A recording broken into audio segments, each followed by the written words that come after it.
Alpha Protocol is definitely an evolution of the things that we've learned in role-playing games.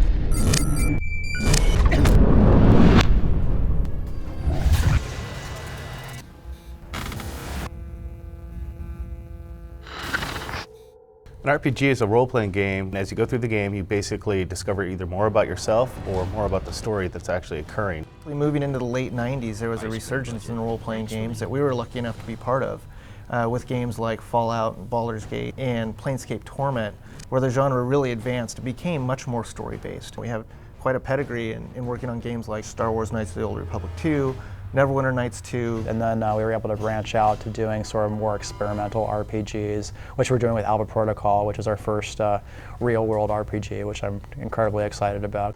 We really wanted to make an action-y game, something that really made the player have to think both tactically and be a little twitchy at the same time. When it comes to Alpha Protocol being the forefront of modern RPGs, I definitely think we have some things going for us. You have player character growth, RPG systems and stats, combat. We have a lot more action elements in a kind of a real-time setting. A story that branches with dialogues. Our combat mechanics are excellent. Tons of items and equipment.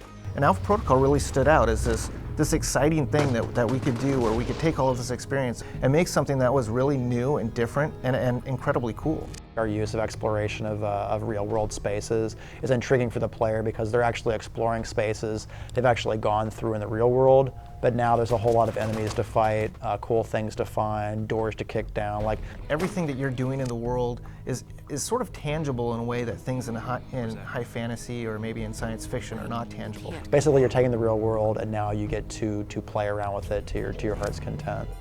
All of the owners and a lot of the senior level people at the company have role-playing experience that dates back to pen and paper.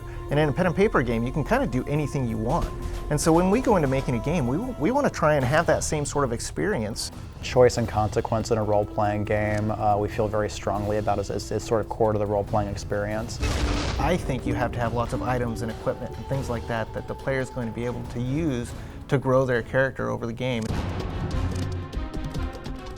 Everybody talks about story in games and that story is the most important thing, but I think we really hit it. The more we allow a player to customize and sort of choose the skills and abilities they want and then see the repercussions of those choices in the actual game environment is very, very important. Like if you choose to let an arms dealer go within the game, if we let him go, he could lead us to the people he sold the missiles to. That actually has game mechanic repercussions on missions that are tied to that hub. So if you let the arms dealer go, for example, that actually means terrorists you meet later on, they're more well armed, they're better supplied. In the end, I think what's the most important thing is choice.